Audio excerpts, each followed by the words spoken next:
Maandiko katika kitabu cha Luka Mtakatifu tunasoma 8 mstari wa 43 ule wa 40 na 8. Naamini ya kwamba ile ambalo Mungu wetu amekusudia kusema nasi, tusema nasi kwa njia ya kipekee sana. Bwana Yesu asifiwe. Amen. Verse number 43 inasema, na mwanamke mmoja ambaye ametokwa na damu muda wa miaka 12, aliyekuwa amegharamiwa mali zake zote kwa kuwapa waganga asipate kuponywa na mtu yeyote, alikwenda nyuma yake akaugusa upindo wa vazi lake, na mara hiyo kutoka damu kwake kulikoma. Yesu akasema, ni nani aliyenigusa?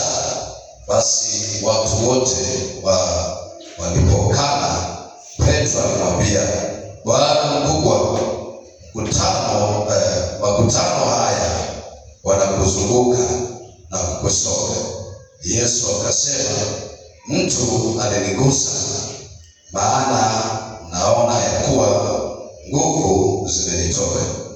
Yule mwanamke alipoona ya kwamba hawezi kusitirika, akaja akitetemeka, akaanguka mbele yake, akamweleza mbele ya watu wote sababu yake ya kumgusa na jinsi alivyoponywa mara. Akamwambia, binti, imani yako imekuponya, enenda zako na amani. Bwana Yesu asifiwe. Amen.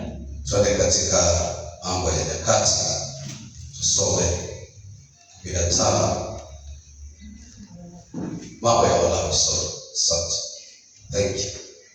Mambo ya Walawi, tusome 15. Asante sana mtumishi wa Mungu kabisa kwa kurekebisha na kubariki. Ulimi unateleza. Bwana ni mwaminifu. Mambo ya Walawi 15, tutasoma 25 hadi 27. Na mwanamke kama akitokwa na damu yake siku nyingi, nayo si katika majira ya kutengwa kwake, au kama akitokwa damu kuzidi majira ya kutengwa kwake, siku hizo zote za kutokwa damu ya unajisi wake utakuwa kama alivyokuwa katika siku ya kutengwa kwake. Yeye yu najisi. Kila kitanda akilaliacho katika siku zote za kutokwa damu kitakuwa kama kitanda cha kutengwa kwake, na kila kitu atakacho kilalia kitakuwa najisi kama unajisi wa kutengwa kwake.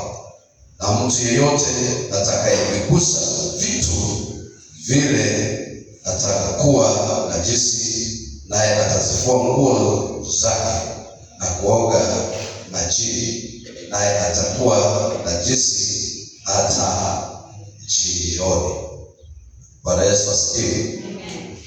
Naomba uandike katika kitabu chako, from a victim to a victorious. From a victim to a victorious. Uandike ndio topic yetu ambayo tutakuwa tunaizungumzia mchana wa leo. From a victim to a victorious.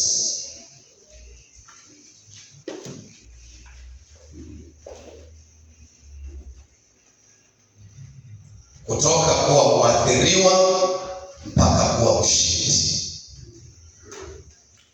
Kutoka kuwa mwathiriwa hadi kuwa mshindi, Ndio maneno ambayo tutayazungumza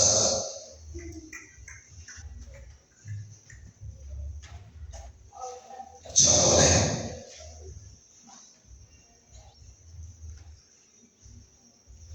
Na kama umeandika basi unaweza kuinua tu kichwa chako niangalie. Nitaenda mbio sana kueleza maneno haya. Bwana Yesu asifiwe. Yesu alikuwa katika jiji moja ama katika town moja ambayo inaitwa Kapernaumu. Na Yesu akavuka kwenda ng'ambo ya nchi ambayo inaitwa ya Wagerasi. Katika safari yake ya kwenda kwa nchi ya Wagerasi akakutana na kijana mmoja ambaye ameishi makaburini kwa miaka mingi, na alikuwa akifungwa kupelekwa nyumbani. Angekata ile minyororo na angerudi kwa makaburi kuishi pale, kwa sababu zile nguvu zilizomfunga zilikuwa zinamuongoza kila wakati kuishi makaburini, na yalikuwa ndiyo makao yake. Yesu akamfungua huyu kijana na akaamrisha yale mapepo yaliyokuwa ndani ya kijana ambaye alijiita Legioni yakaingia kwa nguruwe, na wale nguruwe wakaenda baharini. Bwana Yesu asifiwe. Basi Yesu, wakati watu wameingiwa na hofu nyingi ya kuona mambo yaliyofanyika, akakutana na mzee mmoja ambaye baada ya watu walipokuwa na hofu na uoga kuona wale nguruwe zaidi ya 2,000 wameingia kwa bahari, maandiko yanasema wakamwambia Yesu, ondoka katika mji wetu, maana walikuwa na uoga mwingi na hofu kwa kile ambacho wameona kikitendeka. Basi Yesu akatoka katika nchi ya Wagerasi akapanda chombo tena kurudi katika mji wa Kapernaumu. Bwana Yesu asifiwe. Alipokuwa anarudi katika mji wa Kapernaumu, aliposhuka chomboni, alikuta mkutano mwingi na mmoja waliosikia habari ya jinsi alivyotenda katika nchi ya Wagerasi. Haleluya. Basi palikuwa na mzee mmoja ambaye alikuwa ni kiongozi mkuu sana wa Kiyahudi, na huyu mzee alikuwa anaitwa Yairo ama Jairo. Huyu mzee Jairo akamwona Yesu akija, na Jairo alikuwa amepoteza binti yake wa kipekee. Haleluya. Basi Jairus akaenda kwa Yesu, ufufuo ukapatikana kwa binti Yairo. Yairo akafufuka kutoka mauti na akawa yu hai tena. Basi sherehe zikaendelea, watu wakaendelea kufurahi kwa yale ambayo Yesu ameyafanya. Haleluya.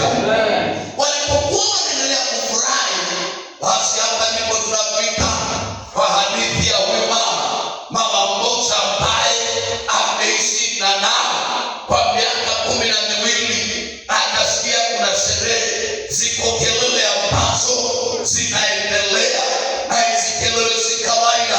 Akachukua hatua ya imani.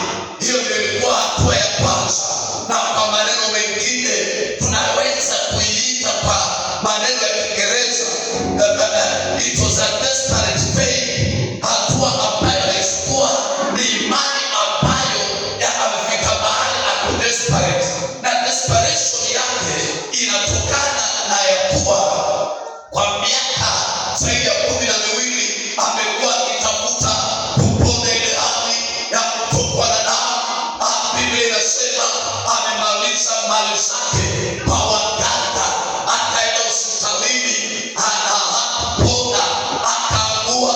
Nikaenda huko ambako panatokea mambo yasiyo kawaida, nami nataka nifike nikamwone huyu ambaye amefufua. Je, kama amefufua binti wa Jairus na mimi nimeishi na ugonjwa huu, je, hali yangu na hali ya maiti ni ipi ambayo niko na nafuu? Mama akaona moyoni mwake, hii hali yangu ya damu ni nafuu, lakini miaka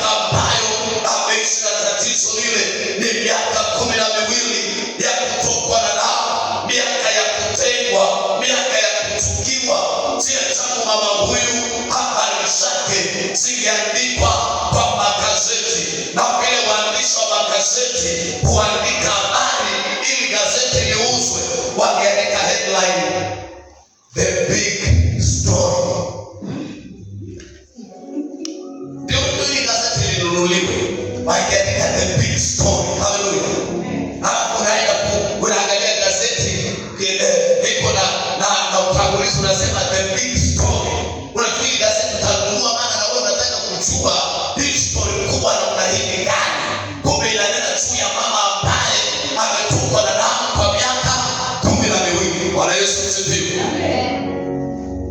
Tumesoma leo katika ndani ya mambo ya Walawi, kulikuwepo na sheria ambayo ilikuwa imewekewa wana wa Israeli ya kwamba mwanamke yeyote akitupwa na damu, kama umetupwa na damu na siku zako na hizi si damu za hedhi, hizi damu zikikutoka zisizo kawaida, basi wewe uko najisi. Ndivyo tumeona maandiko yanasema, wewe utahesabiwa kwamba wewe ni mchafu, na hata chochote ambacho utagusa kitakuwa kichafu. Hata mahali utakalia, kitanda utakachokulalia, chochote ambacho kwa hivyo huyu mama kwa kulingana na sheria za Musa inamaanisha kwamba alipojulikana tu anatokwa na damu na si wakati wa siku zake, alionekana kwamba yuko najisi. Bwana Yesu asifiwe. Amen. So there was stigma, isolation. Unajikuta tu unaenda mahali unatengwa, watu hawataki kukaa karibu na wewe kwa sababu ya hali ambayo uko nayo. Hamna, there's no one who like to associate herself with you. Yaani hiyo miaka kama ingekuwa ni ya leo, wamama wanatengeneza vikundi vya wamama vya kuchangiana, hakuna mama angependa kukaa karibu na wewe, maana damu inanuka. Imagine 12 years. Bwana Yesu asifiwe. Mama sijui kama mishahara ambayo angeletewa ya sodo kama ingemtosheleza, watu wangemsaidia wakachoka, mpaka inafika mahali sasa atumie sijui sasa angetumia nini, labda atumie meso ziishe, haze kuna Roma yaishe. Bana ni hali ambayo ni continuous for 12 years. Nataka upate picha hii katika mawazo yako na kwa akili yako, ya kwamba kwa hii miaka huyu mama amekuwa akitafuta matibabu, anaenda anafanyiwa mtano. Kama ingekuwa ni miaka ambayo teknolojia inaenda juu, anaenda kumwona gyno, anaenda kwa gynecologist. Gynecologist anamwambia ili upate matibabu haya, enda utafute fedha hii na hii, tufanye vipimo hivi na hivi, upigwe picha, ufanyiwe scan, sijui ufanye nini. Sasa mama akamalisha fedha zake na mali zake kwa kwenda kwa waganga na kutafuta matibabu. Alipoishiwa na kila kitu, ndio namwambia kwamba alikuwa katika situation ambayo tunaita desperate mood. Na katika ile hali ya kuwa desperate, akachukua hatua ya imani. Mbele yangu sina matumaini, nyuma yangu sina matumaini, sina mali niliyobaki nayo. Kama ni shamba nimeuza, kama ni mifugo nimeuza, sina kitu tena cha kutumainia. Sasa nitaenda kwa huyu ambaye ameponya huyu binti, nitaenda kwa huyu ambaye alimfungua kichana aliyeishi makaburini. Mama akachukua hatua ya imani, akaenda akiwa ameishi siku za kutengwa, akasema nitajipeleka mwenyewe. Mpendwa, kuna wakati unafika that you need to take a step of faith. Unahitaji kuchukua hatua ya imani. Kuna wakati unahitaji kufanya maamuzi yako binafsi. Kuna wakati unahitaji kuziba masikio. Kuna wakati unahitaji kunyamaza kimya peke yako. Watu wanaongea vitu vingi kukuhusu. Kuna wakati ambapo inakuhitaji ukafanye maamuzi yako mwenyewe. Bwana Yesu asifiwe. The woman was a victim katika situation ambayo alikuwa anapitia hali ngumu, amepitia hali ya kutekwa, amepitia hali ya kuchukiwa, hali ya kunuka, lakini akafika mahali hata kama watu wameniwekea sheria nisitoke tena, nisionekane njiani, lakini nitatoka, nitaenda kwa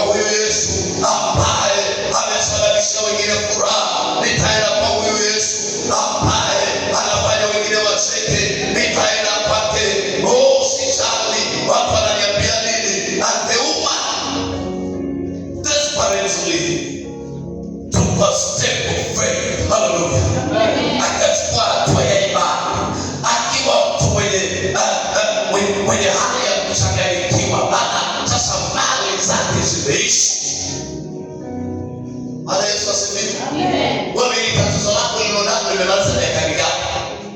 Kani wasikia neighbor, muulize jirani yako, ishi na ulionayo limemaliza miaka mingapi? Hamtaki kuulizana, mnaniangalia mimi.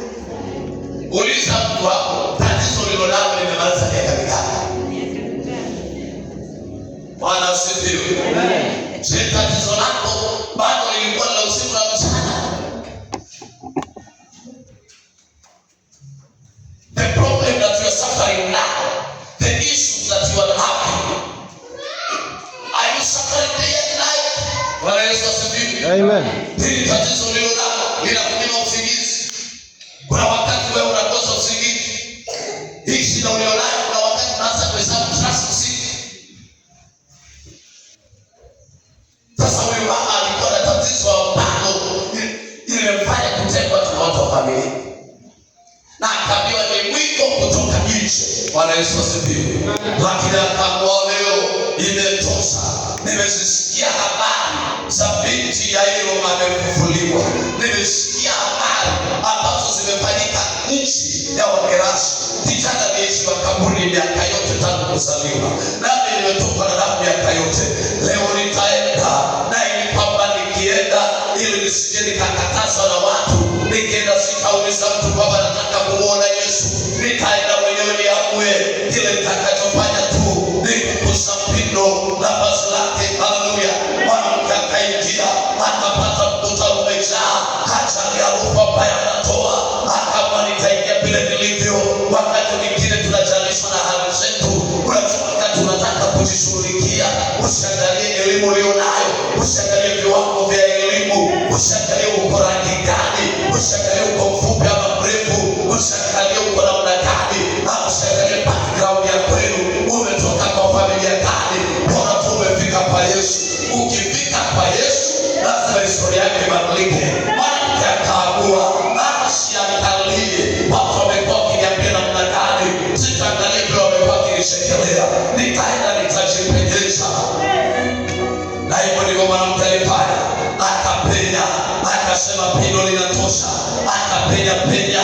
Sihitaji mkono wa Yesu, sihitaji Yesu anene lolote.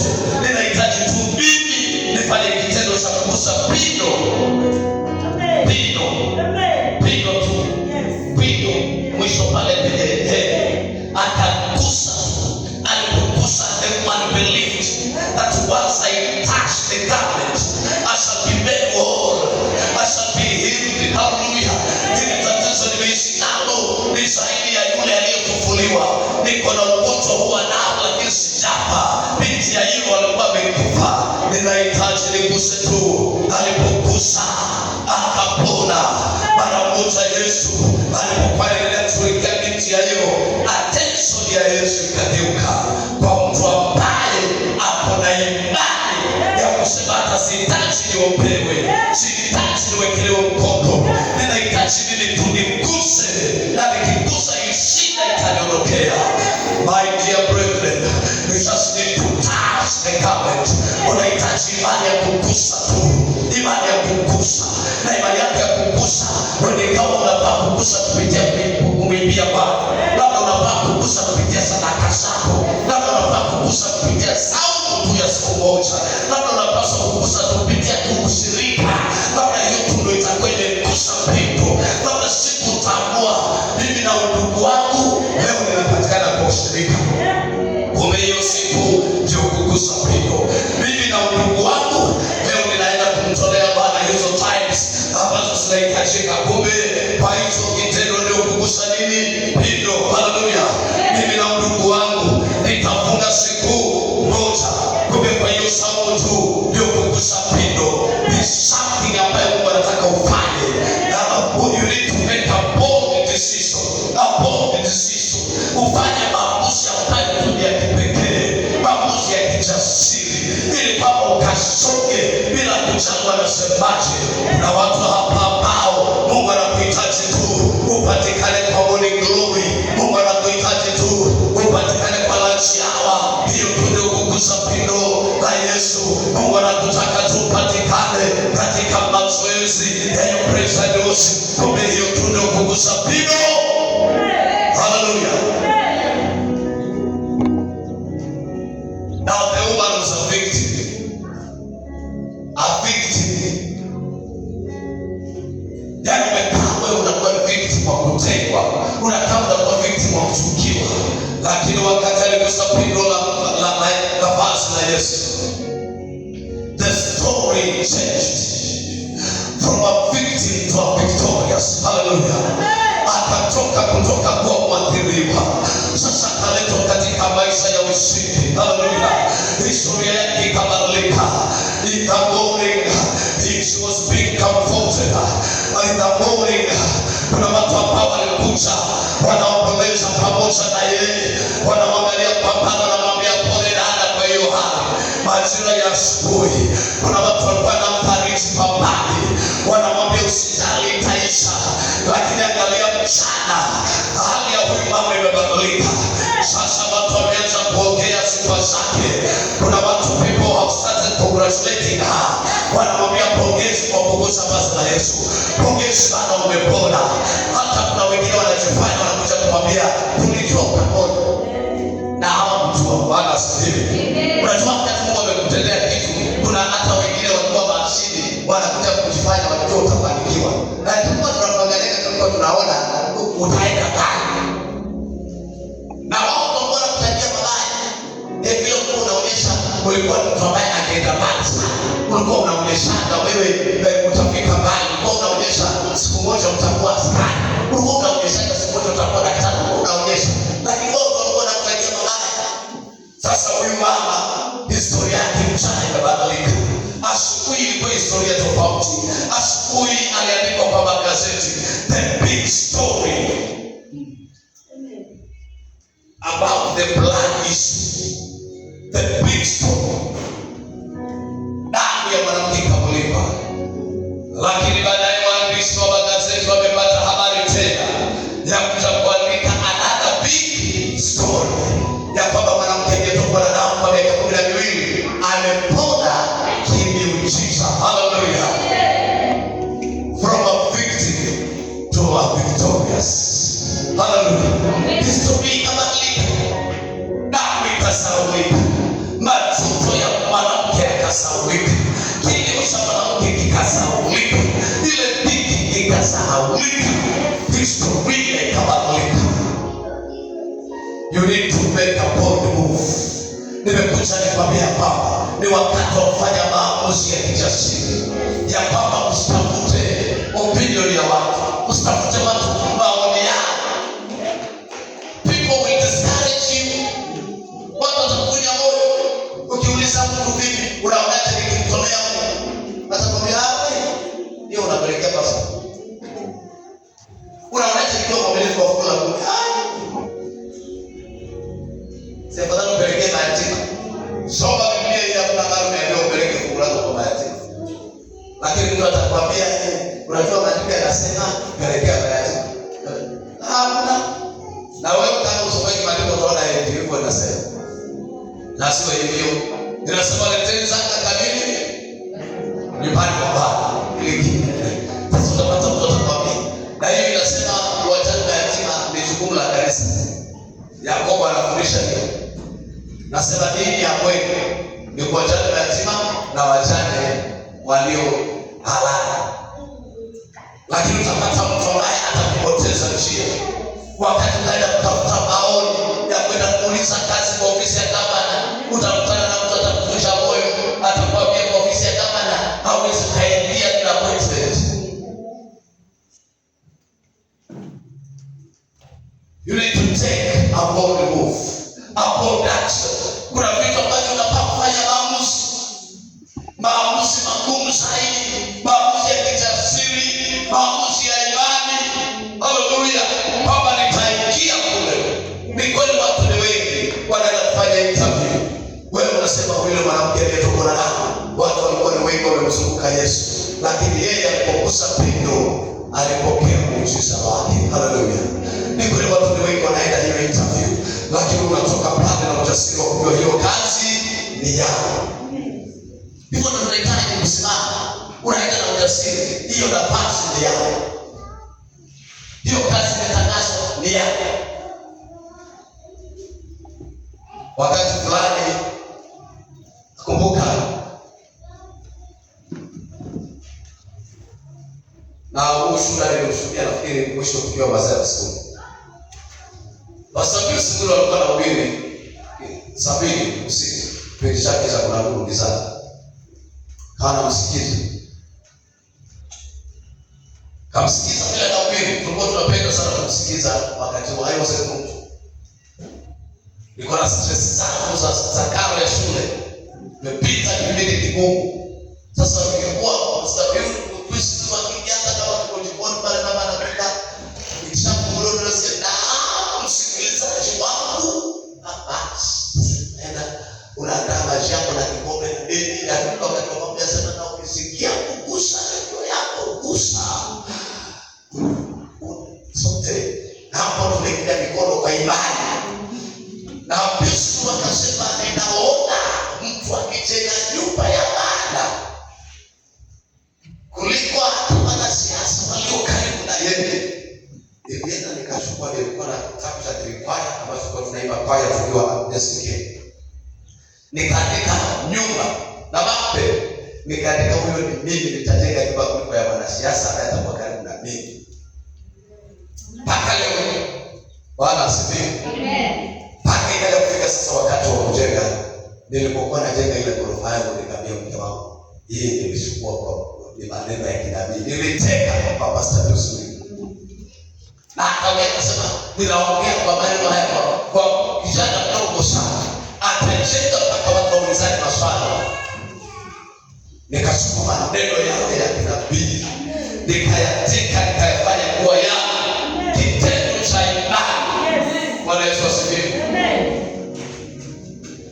In a desperation mood. Because imagine they were desperate. The woman was desperate. Kwa sababu gani? Mali zake zote zimeisha. She was desperate. Faith in desperation mode. Ya wakati umeshangaikiwa unaweza pia ukachukua kwa imani. Angalia nimefukuzwa shule. Sina school fees. Hapo hapo na bila chukua kwa imani ya kuchukua nyumba ya baba. Amen. Na school fees. Na kuna kumerudishwa nyumbani. Yaani umerudishwa. Kurudishwa nyumbani ukarudi shuleni, baba alikuwa atakufikia. Shukuruni Bwana, nyinyi mnasoma Bwana, mmepitia maisha yetu. Yaani unarudishwa nyumbani na walimu wanakufikia. Mwalimu anakuangalia.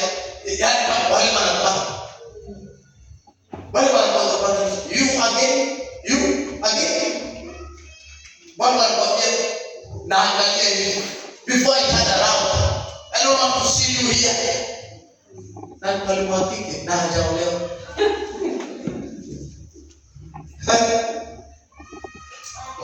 Mchezo wao. Lakini hapo jioni ndio naenda kuchukua muujiza wao. Wa kuchukua maneno ya kinabii ya kumtulisha Mungu usiku hiyo. Nikachukua nikafanya kuwa yangu. I was desperate, yes, but desperate. Faith ikaanza kufanya kazi. Na leo hivi ninaweza, it is visible. Naweza kuona kile Mungu alitenda kwa hatua ya imani. Bwana Yesu asifiwe. Ukiwa hivyo hivyo unaona hauna mbele wala nyuma, hapo ndio wakati wa kuchukua hatua ya imani. Hapo ndio wakati wa kuamua ya kwamba inawezekana. Unahitaji kugusa pindo la Yesu. Kuna wakati ambao unachukua maamuzi yasiyo kawaida ya kwamba hapa katika hali ya kuchanganyikiwa, ninaamini hapo Mungu atafanya jambo. Oh, hallelujah. The woman was a victim, lakini akamwona sawa. Hata kama mimi nimeathiriwa, ninaamini kwamba iko huruma ndani ya Yesu. Kuna huruma ndani ya Jehova. Mwanamke akapata kibali. Nimekuja kukutangazia leo ya kwamba utakapochukua hatua ya imani, Mungu wetu ni Mungu wa rehema, ni Mungu wa neema. Ataachilia kibali na utapokea tamanio la moyo wako. Haijalishi kwa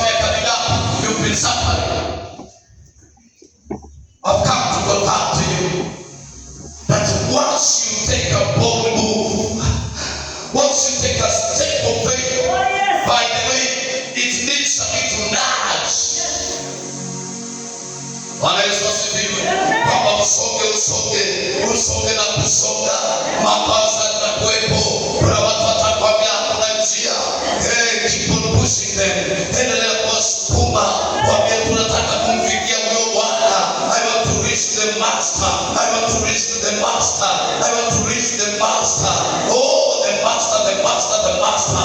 Anakagua, akanimfikia Bwana Yesu. Haijalishi watu wamemsonga namna gani, ninahitaji nimfikie. Sihitaji niwekele mkono, sihitaji niombee, ninahitaji nimguse. Ninataka nifanye kitendo cha kumgusa. Oh, kuna mtu ambaye atagusa pindo la Yesu kwa kumtumikia Bwana nyumbani mwa Bwana. Nataka nimguse. Oh, nimguse. Nikimgusa tutabaki kawaida. Nikimgusa historia yangu itabadilika. Nikimgusa yale magonjwa nimeishi nayo yataondoka. Nikimgusa tatizo la ukoo litaondoka. Nikimgusa pindo la pasi lake, hali ya asili ya kwetu itaondoka. Ninahitaji tu niguse. Yemjama zako mwangalie kwa macho, mwambie touch. Mwambie tu touch. Bwana Yesu asifiwe. Unahitaji tu kugusa. Kuna watu ambao wanataka kugusa tu kupitia jambo dogo tu. Nini umepiga magoti ukiomba? Wewe kila wakati unaangalia kwa sababu sio umevaa, unaona siwezi nikaenda magoti. Nitachafuka. Magoti na kufunguka kidogo, unaona siwezi nikapiga magoti maana vile ndakuambia hapana, kwa siku moja nitaenda magoti. Piga magoti. Mwite Bwana. Gusa Mungu. Mwite magoti yako tu hayo. Muombe Bwana ukiwa magotini. Kumbe hiyo ndio njia tu ya kumgusa. Uyaambie mkiwa mnaomba hivyo. Nataka nimwite Mungu. Nataka nimguse Mungu. Haleluya. Kuna mtu ili kwamba akamguse Bwana. Siku moja kwa nataka tu uguse tu moyo wako. Ununue tu. Nisikuti tu. Ukule na watoto wa Sunday school. Siku moja ununue tu unga wa uji. Ukule na watoto wa Sunday school. Uje wapigie. Mungu anataka umguse. Siku moja tu ukuje ujaze gasi ya kanisani. Siku moja tu ulipe stima. Hivyo tu Mungu anataka umguse. Mungu anataka siku moja useme nitaweka gari ya mchungaji mafuta. Hivyo tu kumbe ndio kumgusa. Haleluya. Lakini leo utakuwa unafurahishwa na ushuhuda za wenzako. Najua kuna watu ambao kazi yao ni kupiga makofi ya mkutano wa shule, wakisikia watoto wenzake ndio wamekuwa namba 1. Wao namba 7, waweza kusikia mfano namba 1. Na hao mama ndio wazuri kwa vigele.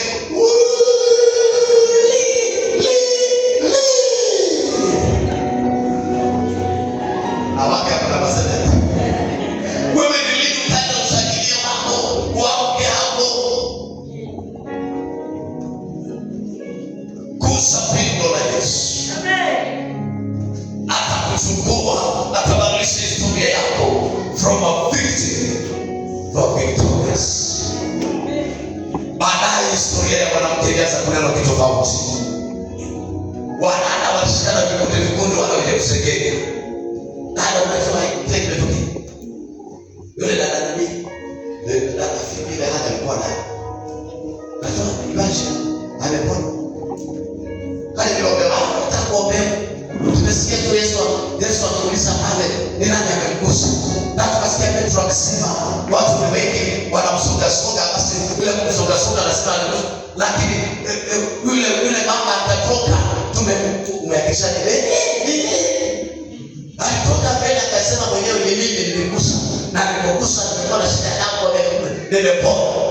Wanaambia vikundi wanaambiana story ikaendelea mpaka ikaandikwa kwa Biblia. Amen. You need to touch His garment. Your story will change. Amen. From a victim to a victorious. Bwana Yesu asifiwe. Unahitaji tu kugusa. Unajua pigo ni heri. Kugusa. Jambo dogo tunakugusa. Bwana asifiwe. Amen. Wewe unaona umeweka kazani ushaigusa Mungu namna gani? Ushaigusa Kristo namna gani? Umemgusa na nini? Jambo gani umemgusa na?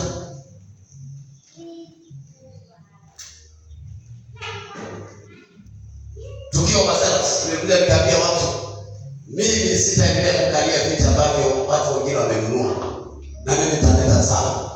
Kila dakika nimesema sasa hata naenda kuleta watu wakatoka, kila mtu anaenda hata kama ni kimoja. Yaani wakati mwingine umekalia kitanda ujui nani alinunua. Hakuna mwana leo naenda kununua changu.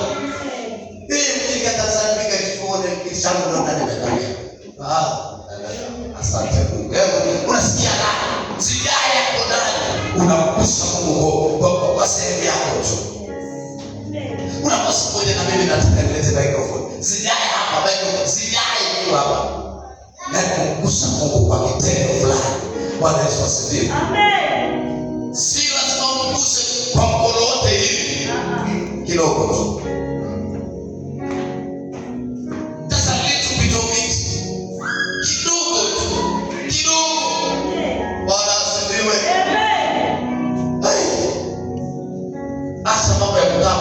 Sikiliza stress zako na hali zako unazopitia.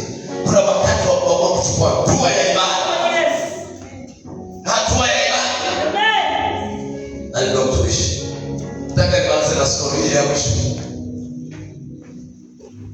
Baada nilipochukua muujiza wangu kwa maneno yaliyotoka kwa Pastor Joseph. Sasa ni Yesu.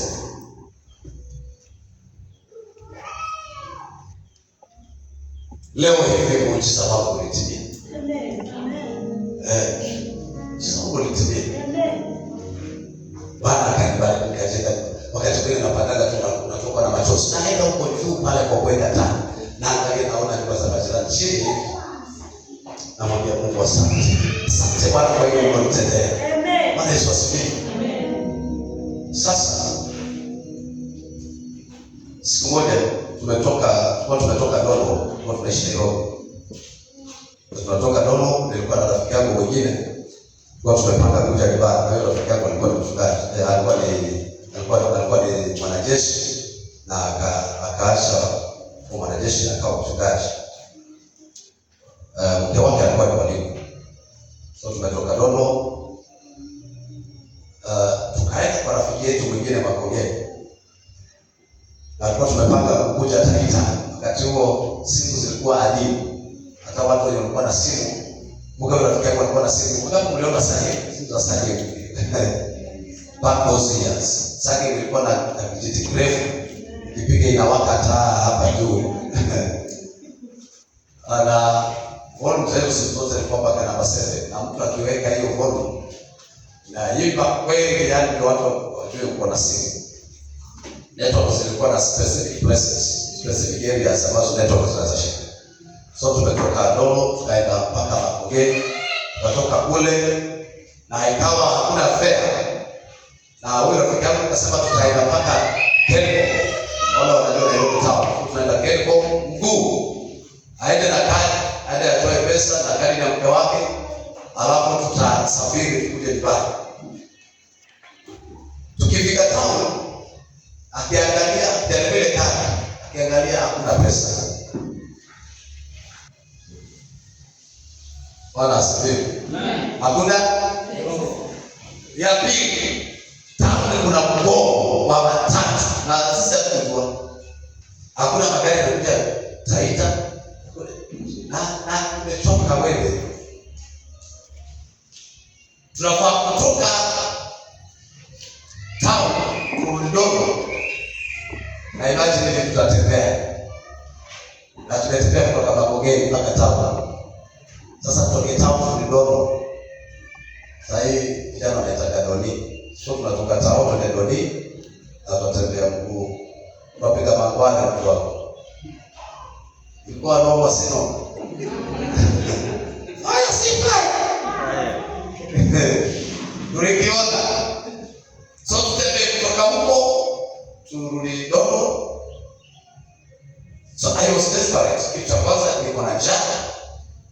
Kitu cha pili huyo hawa marafiki wangu wawili ambao niko nao I was the junior most. Hao ndio walikuwa wakubwa kwa sana. Mimi kwa mdogo tu. Na vile wanavyojaribu kuongea mimi nimefika mahali siwaamini. Maana naona ni kama hata na wao pia wameshangalikiwa. Na tunafaa kurudi Doni. Na tutatembea mguu. Imani wapendwa wakati mwingine inafanya kazi. Sasa ninajaa, nimeshanganyikiwa, tuko hapo. So hapo kuna miti fulani sio kama bado hizo miti. Kuna miti hapa hapo niliziona zinatoa vitu zingine kubwa sana. Watoto walikuwa wanasababua wanakula. Zilikuwa zimepandwa hapo karibu na depo. So tunaenda tukasimama hapo chini hapo tukaona watu wanajadiliana. Moyo wangu mimi ukanituma nifuate mtu ambaye nimeona ametoka babu na kuna gari.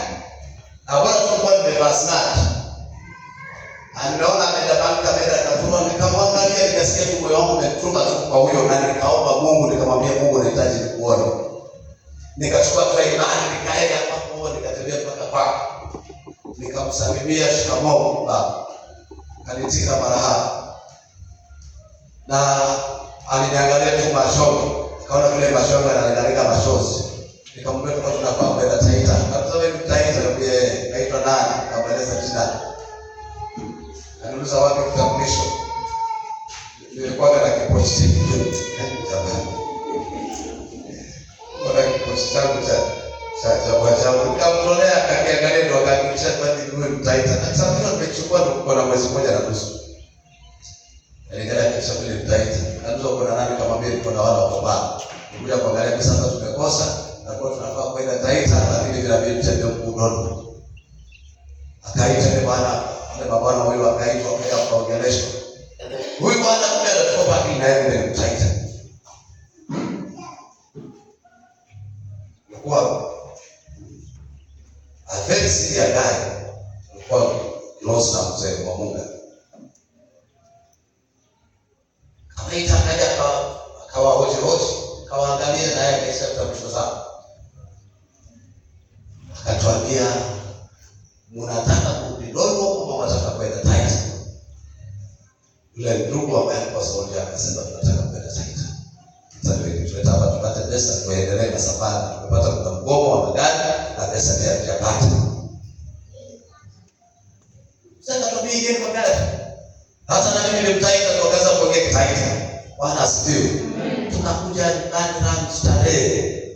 Tena njiani tukamishwa. Lakini mimi najivunia moyoni na Yesu wangu, maana mimi ndio nimesababisha. Hao watu wakubwa na vichwa zao kubwa. Na nini? Unajua ningewaambia hiyo idea, haungekubali niende. Sasa tumeingia ndani, tumebebwa kule, tumekuja tukalishwa njiani. Hapa Mtito wakati huo, pale tulifuka mtu wakati ule Nairobi kulikuwa kuna mahoteli. Kulikuwa mnavuka upande huu mnakuja hapa. Kuna mahali inaitwa National Way. Ndio kulikuwa na daladala tunaelewa kwa maneno hapo National Way kulikuwa na hoteli. Watu wakivuka wanakuja hapo. Nyuma kidogo kulikuwa na mahali pa kwenda White House. Tukaja tukaingia hapo tukakula, mzee akatulisha vizuri. Tukakuja naye mpaka Voi. Tulipofika Voi, wakati kulikuwa na magari ya frontline. Mzee akatupatia pesa 1,000 tupige nyumbani. Maana asifiwe. Hatua ya imani. Nilianza nikaomba kwanza. Na nikaamua sitakonsulti hao wazee. Nitaenda mimi peke yangu. Hata wakija kwa hapo niliona ninaongea na mzee kwa gari na mzee akashuka. Wapendwa Mungu utenda. Wakati mwingine usitafute opinion za watu. They will discourage you. Watakuja moyo. Kuna kitu wataka kufanya. Wakati mwingine usiulize maoni ya mtu. Amua kufanya. Bwana asifiwe. Unataka kutafuta ploti hii. Usiulize watu sana. Kama ununulia masununulie kwa atakuvunja. Bwana asifiwe. Watu watakukatisha tamaa. Mwanamke aliamua, hii hali nilikuwa nayo siambii watu wa familia kwamba ninaenda wapi. Nashomoka, ninaenda. Hizo kelele nataka kujua nisaidie. Bwana Yesu asifiwe. Alipofika kendo kuna mtu amefufuliwa, kuna mtu alipona. Akajua hii yangu naye leo itaisha. Nahitaji tu niguse. Hatua yangu ya imani nafikiri iligusa Mungu, ikagusa moyo wa huyu baba na tukafika Taita.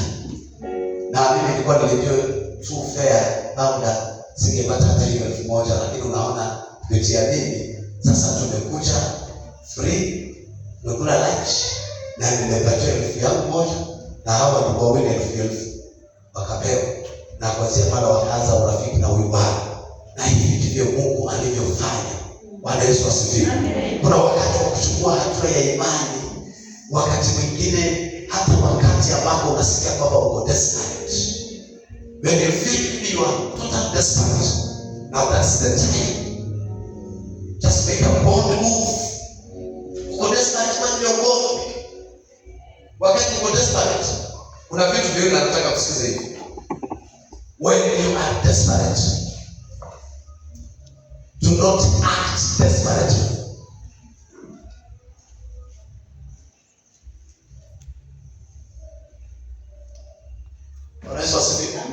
When you are desperate, do not act desperately, but use faith instead. Tumia imani. Hawezi kwa kwamba umefika sasa, umepitisha miaka 35 haujaolewa. Sasa wewe kila mara unataka nataka nini? Nataka nini hapa?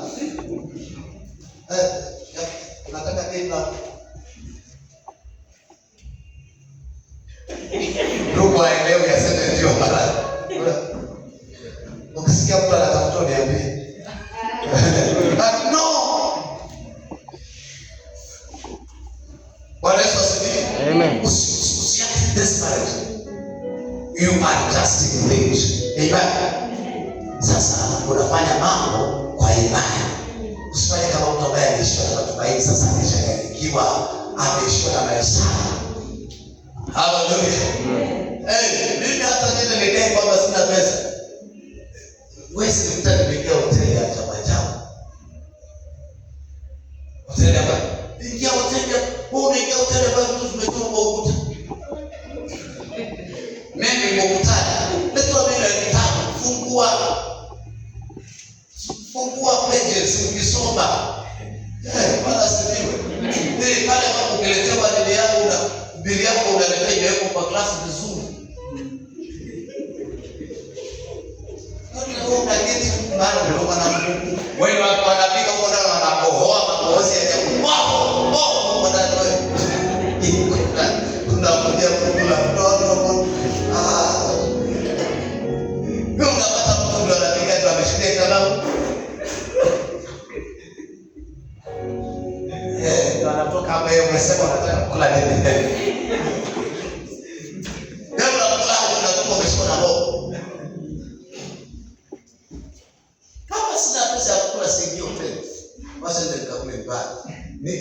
Nitaingia hoteli ya baa.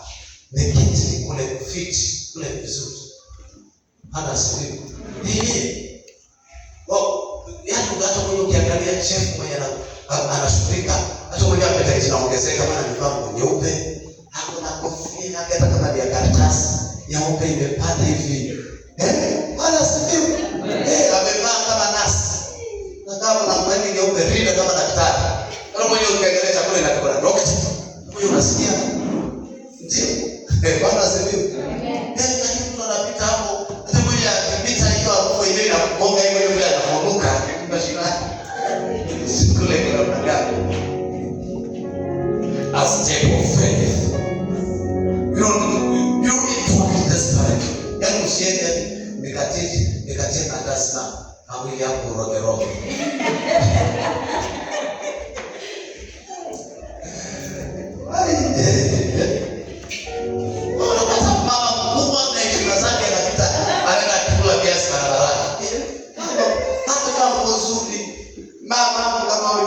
Kipenzi changu mbako kwanza kufanya biashara nikuone nikikushika Bwana asifiwe. Biashara barabarani barafinya hivi kivuka kimoja mpaka hali zingine zinamkataa maishani, mambo yako yanakaa kiasi maisha yanaangalia kiasi. Watu wa ibada wakaenda mna hiyo. Bwana asifiwe. Wewe unaenda kuuliza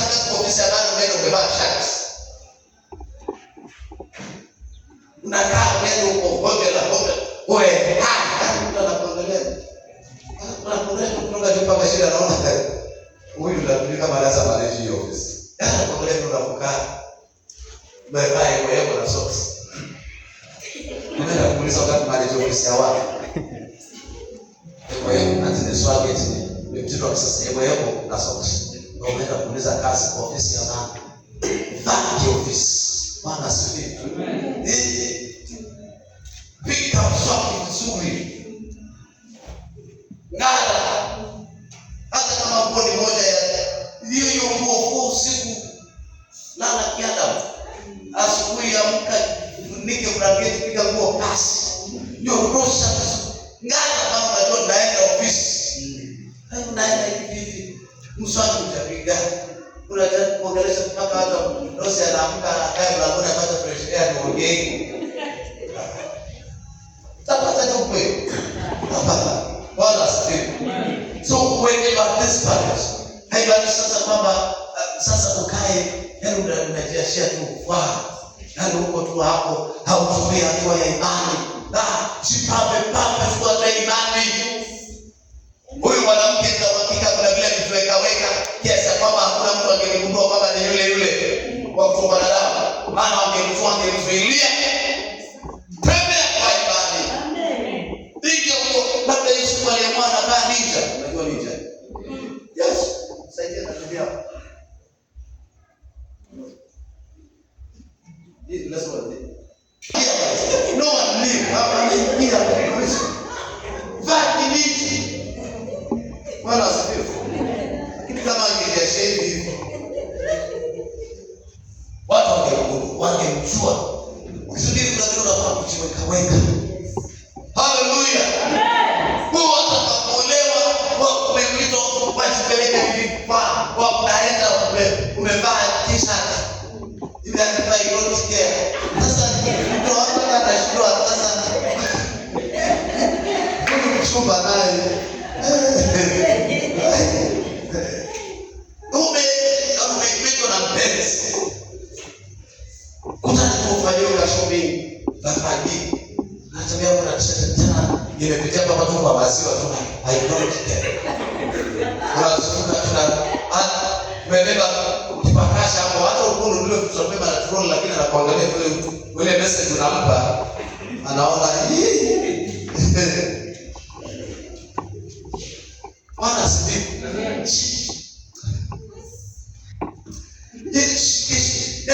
Huyu mwanamke hatua yake ya imani kuna vile alijipamba pale. Ndio watu wasimjue. Wewe umejiachia mpaka watu wanajua ni wewe yule mwenye tatizo lile mwenye hali ile.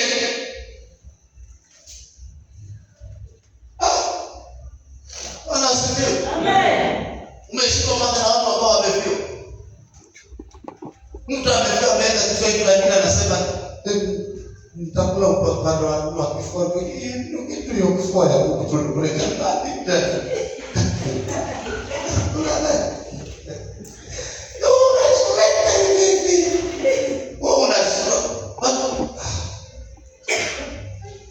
Anaweza asifiwe.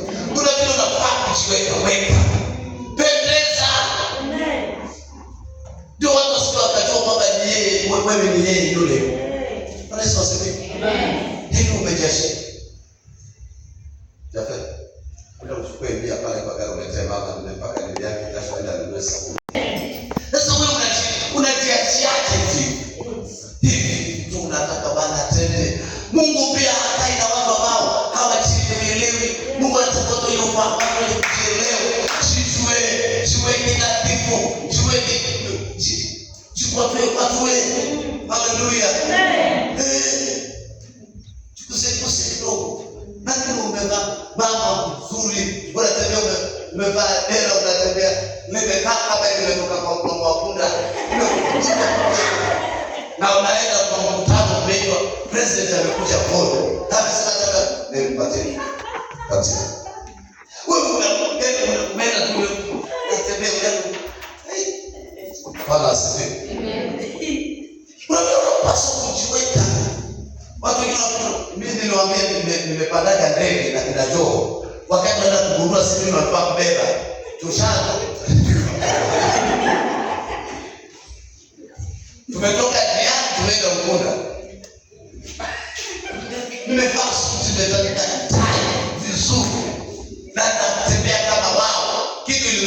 vile kelele kupigia masikio mara siku tu kwa zile vitu. Lakini ninachagua na wewe. Unaangalia vile watu wanatembea. Watu wanatembea bio namna hiyo. Wewe na neno lako roho. Soma vile watu wanatembea, tembea kwa sana. Amen. Kana unaangalia vile kipilipili na kama na inama na inama. Anaingia baada ya kuanza pale helikopta, lakini sasa nasomba vile wanafanya. Hapo tu ndio sikuuliza. Bora watu wanavuta wanaweka. Baada ya kile kelele imeingia. Lakini nilienjoy. Wameenda kugundulia kwa wakati kuna bangwa siasa ni bangwa. Bali ndio nenda kujua kumbe watu upangiana nini. Ndio wanakuja kugundua naona mimi yale maoni yangu hayaeleweki. Huyo tumekuja kazi. Mimi takuelezea nitolewe. Ndio nikaenda kukaa pale na captain ndio nikawa namuuliza maswali ndio tukaingia tena kwa ndege akanifundisha jinsi ya kurock hiyo kitu na sasa radi tukiwa tunatoka Ukunda tukirudiana sasa nitaibadilika vizuri. Na kurudi nikaiweka vizuri. Basi vile unapovaa unapojiweka. Sasa kuna mtu uchumba umefeli hilo unavyokaa.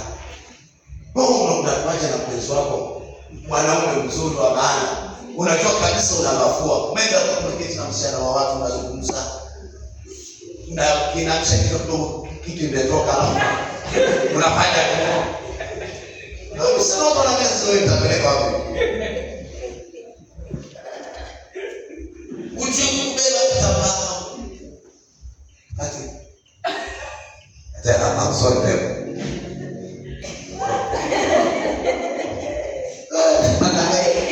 Huyu mwanamke kuna vile alifueka ili wasijue ni yeye yule mwenye tatizo. Bwana Yesu asifiwe. Amen. When God wants to change your story, practice the story. Practice the story. Kama hiyo historia ambayo inataka kubadilika, kama hiyo, kama mtu aliyepona. Sasa wanajua kuishi na damu, wanaelewa tu acha tu niende. Kila mtu anajua. Utazuiliwa. Siku hiyo hata kama utembea vizuri. Bwana asifiwe. Amen. Ngoja tunachagua timu ya kucheza mpira na mimi nimezaliwa na Mateke. Lakini wakati tunachagua ingine kazi miguu yangu ninyoshe.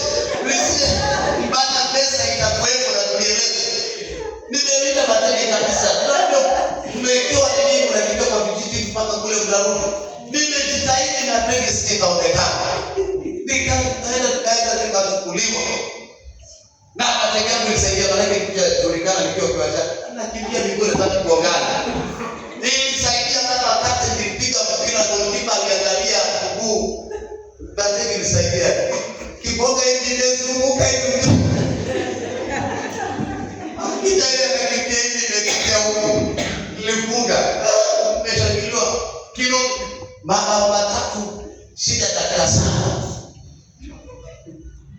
Lakini kama ningeonyesha Mateke ya Mateke ndio kuendeshia ndani alikoroga golikipa. Leo siku mbili nilipata pesa nzuri zaidi. Mafuta mabao matatu shida dakika sana pekee yake. Unatoka hapo unatoka mtu. Leo paka na basi ni baroka kama anamjua basi ni baroka. Beja, tukita beja basi amebeba cha mchezo kwa. Lakini hili ni Jumanne sionekana. Wewe unajiweka hivi unajulikana kabisa ni wewe yule. Ni wewe hivi. Hata mnachopiana uchumba siku zinalindwa. Wewe mpaka unapost. Umenunua chocolate. Ndio kuchibana. Shapost. Utaombea baba, utaombea. Kaka kumetoka zungana pembeza nini?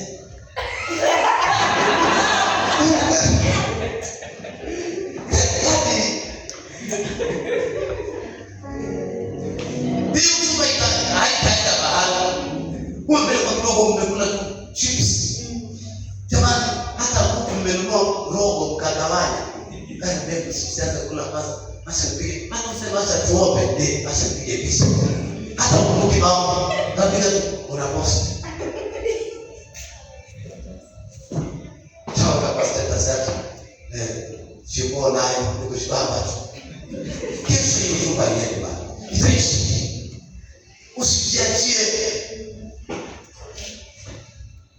inaweza paka ile kubwa kutoka. Kila baada unataka kuonesha kwamba mnapendana. Kuna watu wanapita town. Namna hiyo tunapita pia. Nataka hiyo pepo. Pepo sio ongea na wewe. Pesa yenyewe imeng'oka kwa nini sasa?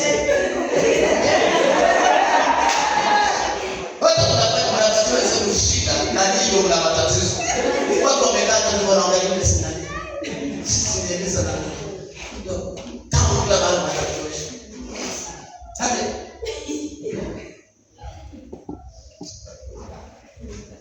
Hapa bado tunafika leo wakati ni lazima ulinde vitu. Yes.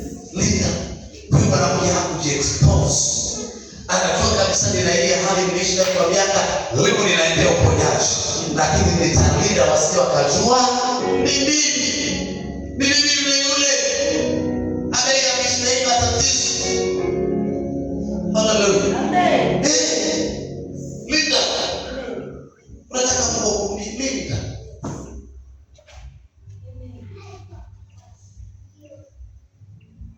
Yaani kujiweka yani kuna watu hata yani anaweza tu chemist tu kununua dawa. Hapo. Kwa ni kwamba chemist ndio kuja kutafuta dawa hapa nimeambiwa na imagine ndio zote nimeambiwa ni kwamba nataka nini. Hiyo zote ndio kwa sababu ni 3,700 kwa wakati. Hapo kwa imagine ndio kuja chemist yani ikifika jioni watu 150 washajua leo niko chemist kununua dawa. Tunapenda kujiexpose katika vitu hivi. Kama wewe mwanamke, ficha hali zako. Enda gusa pendo la Yesu. Unataka kupona. Na vile unapaswa kujiweka. Bwana Yesu asifiwe. Mambo yako, na vile unapaswa kujiweka. Ombi langu kweli ni kwamba Mungu abadilishe story yako leo. From being a victim to a victorious. Mungu akutoe katika hali ambayo umepitia, haijalishi miaka mingapi, kwa kipindi gani, lakini akikutana na wewe tu, kigusa pendo la basi lake, hiyo hali ishi. Simama kwa Biblia.